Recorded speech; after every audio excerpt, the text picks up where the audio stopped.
get her to work the tasting counter, but it's kind of tiring for me. Takes a lot out of you day after day, eh? It does. I discovered that I really didn't like doing it all the time. And we had a couple of personnel issues that didn't work out so well, and I discovered I didn't really like managing people working the tasting room all that well either.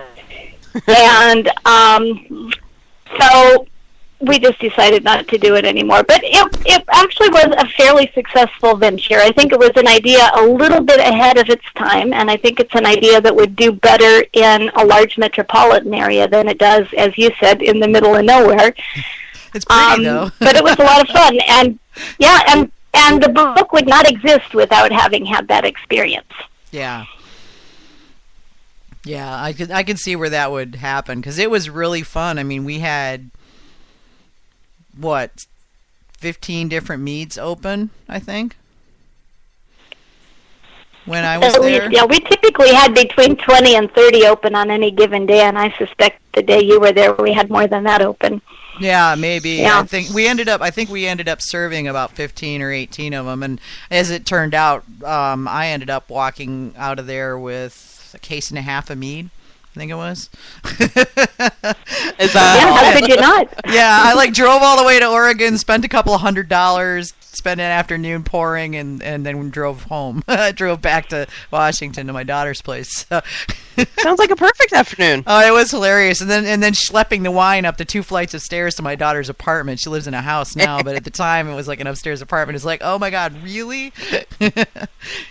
But yeah, it was cool. I understand why you closed the bottle shop, but I'm sad that it went that way, because I don't think anybody else is doing that yet. So hopefully somebody else will do it, because that would be really cool. There are a few other people getting ready to do this. So I mean, another of the really exciting things about the book project is getting a fairly intimate look at what most of the commercial mead makers in the country are doing. Because so many of them have sent me samples, and I've really looked at each of their websites. I've had personal conversations with a lot of them. But there are, in fact, 3 places at least that I'm aware of, and for people listening, if you know of others, please let me know about it. There's a place in downtown Portland, Oregon called the Mead, I know about that. which doesn't have as many as we had at our peak, but it has a really good selection of meads, maybe 30 or 40, maybe 50 different meads for sale, as well as beehive supplies. There's the Savannah Bee Company in Savannah, Georgia, which again has, I'm going to say, maybe 20 or 25 different meads at least. And then I have heard rumors of a new place, I believe in Santa Fe, New Mexico. It's definitely New Mexico. I'm not sure about the city. And I believe it's going to be called The Hive, and it will also be a bottle shop. Nice. I like that. Yeah, you owe me a list, by the way. I would predict there's going to be many. I emailed it to you right before the show. You were just busy prepping and haven't seen it yet. But yeah, okay, cool. So the list that Vicky's referring to is my updated list of all the meaderies that she or I or a few others are aware of, and that list now tops about 450 worldwide. Wow. Yeah. It's really picking up speed. It's amazing how much has changed just in the last 10 years. Just stunning. You know, that just blows me out of the water. So talk to us about the book. I mean, obviously it's mead and food pairing, but what do you do in there? Are you making the recipes? What's going on with all of that? Yeah, so this is a bootstrap, low-budget project. It's all do-it-yourself. So, yes, I'm doing the cooking. I'm doing the photography. I did all the writing. I've had some great help with the book design.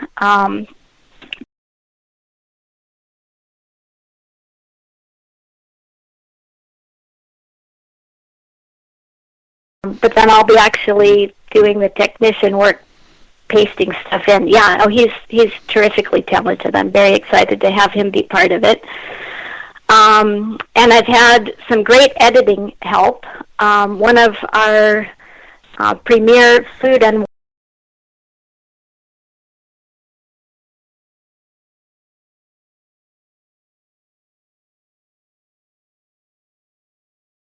Nice. But this will be a self-published book because it's just a lot cheaper to do it that way. But that said, even though we're doing it as at low a cost as possible, it's still going to be a high-quality hardcover full-color book. There's about 200 photographs in the book, about 60 recipes.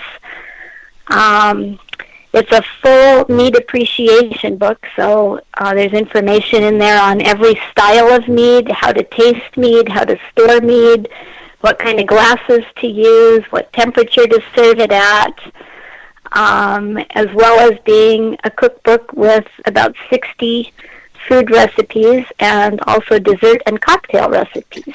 Nice. I like that you got the cocktail recipes in there. That's a really fast-growing segment in the industry that's you're seeing more and more of that around the country.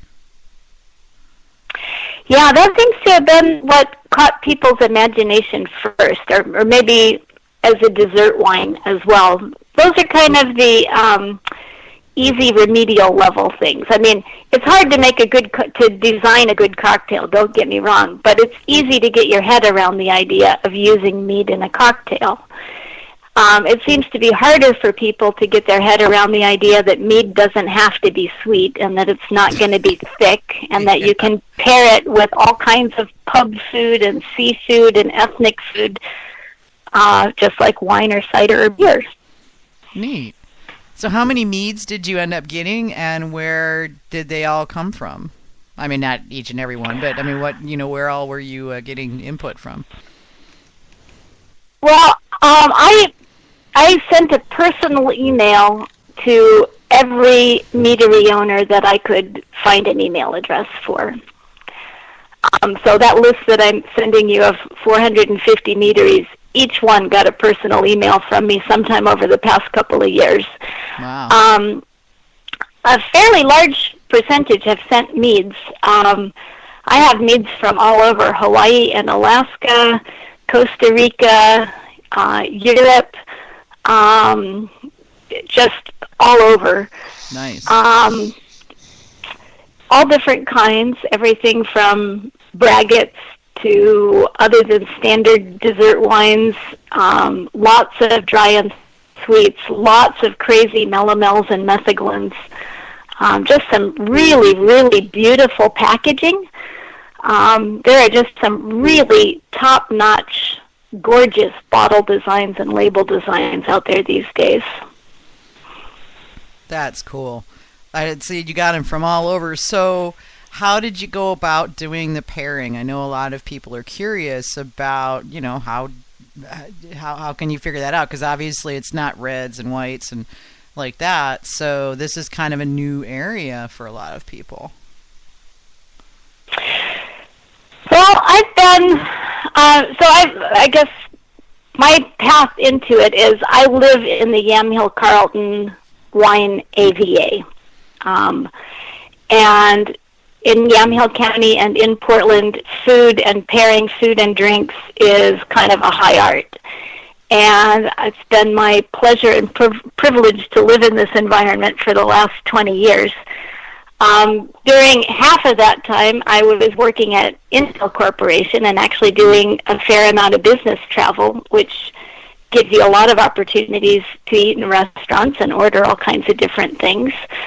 I've been just an avid home cook for a long time, and I keep a recipe file. I subscribe to several food magazines, and probably for the last 15 years I've been tearing recipes out of magazines and saving them in a folder of things that seem, as I'm reading them, like they would go well with mead.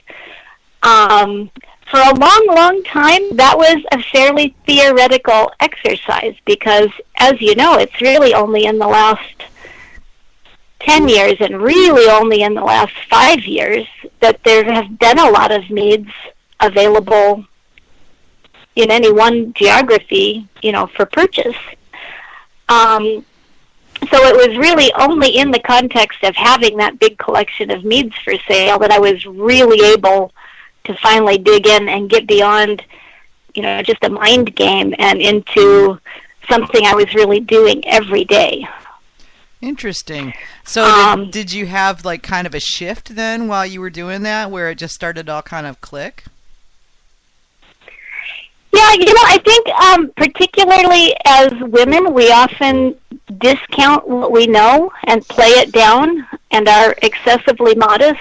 And I was just, I don't know, like anybody, cooking lunch and cooking dinner and having a glass of wine or cider or beer or mead or whatever with the meal, and not really giving myself very much credit for what I was learning. And then one day, as I was just, I guess, reveling in having a great lunch with 5 great meads on the table in front of me, I realized, there is probably nobody else in the world, literally, at this moment, who has as much access to as many different open bottles of mead every day as I do. And that was the moment when, I don't know, it became like a calling. I just felt compelled to write the book. And I was still not feeling very confident about it. And then Ken Schramm and I started texting back and forth about it, and I was kind of asking, I don't know, I've kind of got this idea, what do you think? And he just jumped on board right away with all kinds of encouragement and basically telling me, you have to do this. Yeah. And so I did. Cool. And that's, I know that's something that Ken is, a connoisseur himself, and that was always something that I thought would be a good thing to do, but I had absolutely no idea even where to start because I don't even know how to do it with wine, much less mead. So I just kind of like read the books and go, oh, okay, yeah. I defer to those with greater experience than myself in those areas. But I think it's really cool that you sort of got that calling like that. And I think you're right. Your access totally gave you a perspective that not a lot of people would have been able to achieve because, you had this huge array of meads just right there. Yeah. So, I kind of bounced the idea off several people in the early stages. Chris Weber, who was the president of the AMMA at the time, had some conversations with Ken Schramm, with Jeff Herbert, with Michael Fairbrother. And everybody just was very encouraging about it. Several mead makers have sent recipes and sent their own best pairings, so some of those will be included in the book. Nice. And from the beginning, it's been really conceived of as something that will be good for the whole industry. So I think there are 3 different ways that the book is really going to benefit the industry. One is, hopefully, if it catches on, right, several people who are into beer and cider and wine right now will have their interest piqued and want to do some of these pairings at home and will bring more business to meaderies. A second thing is a lot of the information that's in the book came directly as a result of the kinds of questions that I was hearing in my own tasting room. So because I'm a commercial mead maker and because I have a tasting room, I've stood there and done the pourings and talked to the customers, and I know what they ask. So it's all in there. Like, what? You can put fruit in mead and it's still mead? It can be sparkling. It doesn't have to be sweet. Well, what temperature should I serve this at? How long is it going to stay fresh after I open it? How quickly do I need to open the bottle, or can I cellar it? I mean, all of that information is in there largely because the customers were standing in my tasting room asking those questions. So it's a resource for mead makers to have available for their customers and also for their tasting room staff to help train them. And it'll be something that hopefully tasting rooms will want to carry and offer to their customers, and so it'll be something, that they can resell and make some profit in selling. Yeah. And then third,